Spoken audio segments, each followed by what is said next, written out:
Jacob Hastings had always been a man of precision. As one of the most respected lawyers in the city, his life was a testament to careful planning and meticulous execution.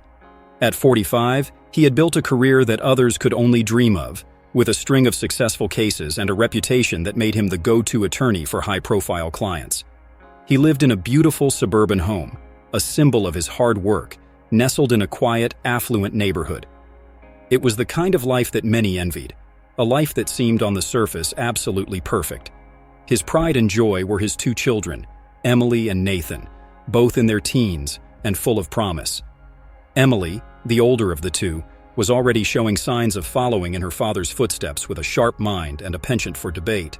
Nathan, on the other hand, was a free spirit, more interested in art and music, but with a heart as big as his father's. They were the perfect children, and Jacob often marveled at how fortunate he was to have them in his life. And then there was Claire, his wife of 20 years. Claire had been the love of his life, a stunning woman with a warm smile that could light up a room. She had been by his side through thick and thin, supporting him during the long hours at the office and the stressful cases that sometimes kept him up at night. Their marriage, as far as Jacob was concerned, was solid, built on years of trust, love, and mutual respect. But as with all things that seemed too good to be true, cracks began to appear in the facade of Jacob's perfect life. It started with small things that Jacob, in his busy life, might have overlooked if they hadn't begun to add up. Claire had always been a creature of habit, her routines as predictable as the sunrise. But recently, she had started coming home later than usual, with vague excuses about meeting friends or running errands that she had never mentioned before. Jacob noticed a change in her demeanor as well. The once warm and affectionate Claire had become distant, her smiles no longer reaching her eyes. Conversations that used to flow naturally between them now felt forced, as if she was holding something back. She had become more protective of her phone, a device she used to leave lying around the house without a second thought. Now, it was always within arm's reach, and she would quickly lock it if Jacob happened to glance her way. At first, Jacob tried to dismiss his concerns. After all, they had been married for 2 decades. Perhaps she was just going through a phase, or maybe the pressures of life were weighing on her. But deep down, an unsettling feeling began to gnaw at him, a quiet voice in the back of his mind whispering that something was terribly wrong. The final straw came one evening when Jacob came home early from work, hoping to surprise Claire with a dinner reservation at her favorite restaurant. But instead of finding her at home, he found a note on the kitchen counter. "Out with a friend. Don't wait up." It was unlike Claire to leave such a curt message, especially when she knew he would be home early. As Jacob stood there, staring at the note, a cold realization began to settle in. The life he had thought was perfect, the marriage he believed was unshakable, was beginning to unravel before his eyes. And as much as he wanted to deny it, the signs were all there. Claire was hiding something, and whatever it was, it threatened to destroy everything he had worked so hard to build. Jacob's growing unease gnawed at him, but it wasn't until a seemingly ordinary Saturday afternoon that his worst fears were confirmed. Claire had left the house in a hurry, claiming she needed to help a friend with a last-minute errand. She had forgotten to take her phone with her, a rare slip for someone who had recently become so secretive about it. Jacob noticed the device lying on the kitchen counter, its screen lighting up with a series of notifications. For a moment, he hesitated. This was Claire's personal space, and a part of him still clung to the hope that there was some innocent explanation for her recent behavior. But that hope was fleeting. His hands trembled slightly as he picked up the phone, his heart pounding in his chest. It didn't take long for Jacob to find what he feared most: a string of messages between Claire and a man whose name Jacob didn't recognize. The conversation was filled with intimate exchanges, things that made Jacob's stomach turn. The words on the screen blurred as a wave of nausea and heartbreak crashed over him. It was all there in black and white: the affectionate nicknames, the promises to meet, the unmistakable language of lovers. The undeniable proof of her betrayal was in his hands, and there was no turning back. Claire had been unfaithful, and the life Jacob thought they had built together had been shattered. In that moment, he felt a deep, searing pain, a sense of loss that was almost unbearable. But that pain quickly gave way to something else: anger. It wasn't the fiery, explosive kind of anger, but rather a cold, calculated fury that began to simmer just beneath the surface. Jacob was a man of logic, accustomed to solving problems with precision and clarity. Confronting Claire in a fit of rage wouldn't solve anything. It would only give her a chance to justify her actions, to twist the situation into something that made her the victim. No, Jacob realized he needed to take control of the situation, to ensure that Claire wouldn't walk away from this unscathed. He spent the rest of the day in quiet contemplation, letting the shock of the discovery settle into something more concrete, a plan. Claire had betrayed him, but he wouldn't allow her to take everything he had worked for. He wouldn't allow her to destroy their children's future or walk away with half of what he had earned through years of hard work. The first step of his plan was to modify his will. As a lawyer, Jacob knew exactly how to do it, and he knew how to do it discreetly. He spent the next few days drafting a new will, one that would ensure Claire was completely cut off. In the new document, he left everything to his children, Emily and Nathan, with a substantial portion allocated to a charitable foundation he had always wanted to establish. Claire wouldn't see a single cent. Jacob felt a cold satisfaction as he finalized the paperwork. Every detail was perfect, every clause ensuring that Claire would be left with nothing. He filed the new will away, carefully replacing the old one without a word to anyone. He continued to live his life as if nothing had changed. He played the role of the devoted husband, even as his heart hardened with each passing day. He smiled when Claire came home, asked her about her day, and made love to her at night, all while knowing that her time was running out. The more he acted as though everything was normal, the more Claire seemed to let her guard down, completely unaware of the storm that was brewing. Jacob's revenge wouldn't be quick or explosive. It would be slow, methodical, and utterly devastating. And when the time came, Claire would have no idea what hit her. Jacob's legal prowess had always been one of his greatest assets. Over the years, he had honed his skills to a fine edge, mastering the art of drafting airtight contracts, ironclad agreements, and, of course, wills. Now, those same skills would serve a different purpose, a purpose far more personal and vengeful than anything he had ever undertaken in his professional life. Sitting in his home office, Jacob began the meticulous process of rewriting his will. The familiar sounds of the house, Claire humming in the kitchen, the distant chatter of his children, faded into the background as he focused on the task at hand. Every word, every clause, was carefully chosen to ensure that Claire would be left with nothing. He drafted and redrafted the document until it was perfect, a legal masterpiece that would strip her of any claim to his wealth.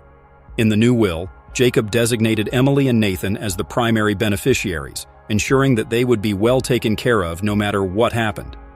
He allocated specific amounts to each child, establishing trusts that would secure their futures. He also set aside a significant portion of his estate for a charitable foundation he had always dreamed of creating, a foundation that would carry his name and provide scholarships for underprivileged students. It was a cause he genuinely believed in, but it also served another purpose. It diverted funds away from Claire, leaving her with nothing but memories of what could have been. As he finalized the document, Jacob felt a sense of grim satisfaction. This was his way of reclaiming control, of ensuring that Claire's betrayal wouldn't cost him everything he had worked for. He was protecting his children's future, and in the process, delivering a blow that would leave Claire reeling. With the new will complete, Jacob turned his attention to the practicalities of its execution. He knew the importance of keeping the changes secret, at least until the right moment. He replaced the old will with the new one, filing it away in a secure location. To anyone else, it would seem as though nothing had changed. Life went on as usual in the Hastings household, with Jacob playing the role of the devoted husband to perfection. Each day, Jacob continued to maintain the facade of normalcy. He smiled at Claire over breakfast, asked about her plans for the day, and even indulged in small talk about mutual friends. He made sure to compliment her on her appearance, to show affection in small, routine ways that lulled her into a false sense of security. Claire, oblivious to the storm brewing beneath the surface, seemed to believe that everything was as it should be. If anything, she appeared more relaxed, more content, as if the secrecy of her affair had somehow made her feel more in control. But Jacob knew better. Behind every smile, every loving gesture, was a carefully concealed contempt. The knowledge of what she had done and what he was about to do simmered just beneath the surface, fueling his resolve. He took particular care in preparing for the day when the will would come to light. Jacob understood the importance of timing, of making sure that the reveal would have maximum impact. There would be no shouting matches, no dramatic confrontations in private. Instead, He would choose a moment when Claire would least expect it, when the consequences of her actions would be laid bare in front of those who mattered most. The silent revenge Jacob was crafting was as much about the execution as it was about the outcome. He wanted Claire to feel secure, to believe that she had gotten away with her betrayal. Only then, when she was at her most vulnerable, would he strike. And when he did, there would be no escape, no way for her to recover from the blow. Day by day, Jacob continued to play his part, his resolve growing stronger with each passing moment. The stage was being set, the pieces falling into place for the final act of his carefully orchestrated plan. And when the time came, he would be ready. The day Jacob had been meticulously preparing for had finally arrived. The house was filled with the warm, inviting aromas of a home-cooked meal, the kind that brought the family together and evoked a sense of comfort and belonging. The dining room table was set with care, elegant china, polished silverware, and crystal glasses, all gleaming under the soft glow of the chandelier.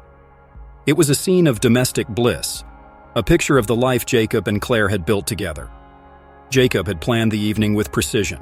He had invited their 2 children, Emily and Nathan, along with a few close relatives, under the pretense of discussing some important family matters.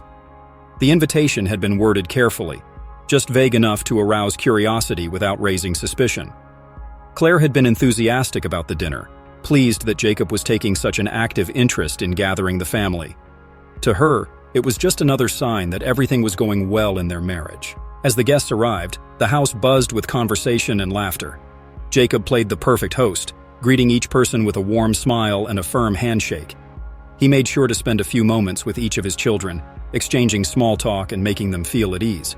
Emily, with her sharp mind and quick wit, sensed that something was different about her father that evening, but she couldn't quite put her finger on it. Nathan, ever the artist, was more absorbed in the aesthetics of the table setting than in the mood of the evening. Once everyone was seated, Jacob stood at the head of the table, raising his glass for a toast. The room quieted as he began to speak, his voice calm and measured. "Thank you all for coming tonight," Jacob began, his eyes sweeping across the table, lingering just briefly on Claire. "I've been reflecting a lot on life lately, on the things that matter most to me, our family, our future, and the legacy we'll leave behind." Claire smiled warmly at Jacob, her eyes shining with what she believed was mutual understanding. But Jacob's gaze moved past her, focusing instead on Emily and Nathan. "There are some important things I need to discuss with all of you," he continued. "As you know, I've always believed in being prepared for the future, in making sure that what we've built together is protected, and that our loved ones are taken care of. That's why I recently made some changes to my will." The room remained silent, the air thick with anticipation. Claire's smile faltered slightly as she listened, a flicker of uncertainty crossing her face. Jacob could feel the tension rising. The moment he had been waiting for was almost here. After careful consideration, Jacob said, his voice gaining a quiet intensity, "I've decided to make some significant changes to how my estate will be distributed. It's important to me that everything I've worked for goes to those who truly matter, to those who have always been there for me." Jacob paused, letting his words sink in, before continuing with a tone that was both solemn and resolute. "Therefore, I've left everything to our children, Emily and Nathan, to ensure their futures are secure. Additionally, I've established a charitable foundation in my name to support causes that I believe in." Claire's eyes widened, her hand instinctively tightening around her wine glass. The room remained silent, but the atmosphere had shifted dramatically. She could feel the eyes of their children and relatives on her, sensing that something was terribly wrong, but still not fully grasping the extent of it. Jacob turned to face Claire directly, his expression now one of cold detachment. "Claire," he said, his voice cutting through the silence like a knife, "you should know that you are no longer a beneficiary of my will. Everything has been arranged to exclude you completely." The words hung in the air, a declaration that left no room for ambiguity. Claire's face drained of color as the reality of what Jacob was saying crashed down on her. The shock was palpable, her mind racing to understand how this could have happened, how Jacob could have known. "And before you ask why," Jacob added, his voice laced with a controlled fury, "I suggest you consider the consequences of your actions over the past few months. Your betrayal has left me no choice but to take measures to protect myself and our children." Claire's mouth opened as if to protest, but no words came out. The humiliation was complete, her betrayal laid bare in front of their children, their family, with no way to explain or defend herself. Her perfect world had shattered in an instant, and there was nothing she could do to piece it back together. Jacob remained standing, his posture commanding the room, as he watched the realization dawn on Claire's face. There was no satisfaction in his expression, only a calm resolve. He had done what needed to be done, and now the consequences were hers to bear. The dinner that followed was a somber affair. The lively conversation from earlier was replaced with an uncomfortable silence, punctuated only by the occasional clink of silverware against plates. Claire, still reeling from the shock, barely touched her food, her eyes fixed on her plate, too ashamed to meet the gaze of anyone around her. Jacob, on the other hand, ate with quiet determination. The plan he had set in motion had come to fruition, and now it was time to move forward. His children's futures were secured, and the betrayal that had threatened to destroy him had been dealt with in the most decisive way possible. Claire was left with nothing, her life unraveling in the very space where she had once felt so secure. The days following the dramatic dinner were a whirlwind of emotions and realizations, both for Jacob and Claire. For Jacob, there was a profound sense of closure. The plan he had meticulously crafted had unfolded exactly as he intended, and now, the storm that had loomed over his life for so long had finally passed. The betrayal that once consumed him had been addressed, and he had taken control of his future in the most definitive way possible. Jacob had always been a man who thrived on order and precision, and now, with the finality of the situation settling in, he felt a weight lift from his shoulders. The anguish that had gnawed at him since discovering Claire's infidelity began to dissipate, replaced by a calm resolve. He had done what needed to be done, not just for himself, but for his children as well. Their futures were secured, their lives untouched by the chaos that could have ensued if he had taken a different path. Claire, on the other hand, was left to face the consequences of her actions alone. The revelation of her betrayal and the subsequent loss of everything she once held dear had shattered her. She no longer lived in the beautiful home she had shared with Jacob. He had made it clear that she was no longer welcome there. With no financial support from the man she had betrayed, Claire was forced to find a new place to live, far removed from the comfort and luxury she had once taken for granted. The charitable foundation that Jacob had established in his name became a source of pride and fulfillment for him. It was not only a testament to his values, but also a way for him to give back to the community, knowing that he was helping others, especially young students who needed a chance to succeed, brought Jacob a deep sense of satisfaction that far outweighed any feelings of revenge. Jacob's relationship with his children grew stronger in the months that followed. Emily and Nathan, though initially shocked by the events that had transpired, came to understand their father's actions. They respected the way he had handled the situation, and their bond with him deepened as a result. Jacob made it a priority to be there for them, to support their dreams and aspirations, and to ensure that they knew they could always count on him. As for Claire, the full impact of her choices became painfully clear in the weeks and months after the dinner.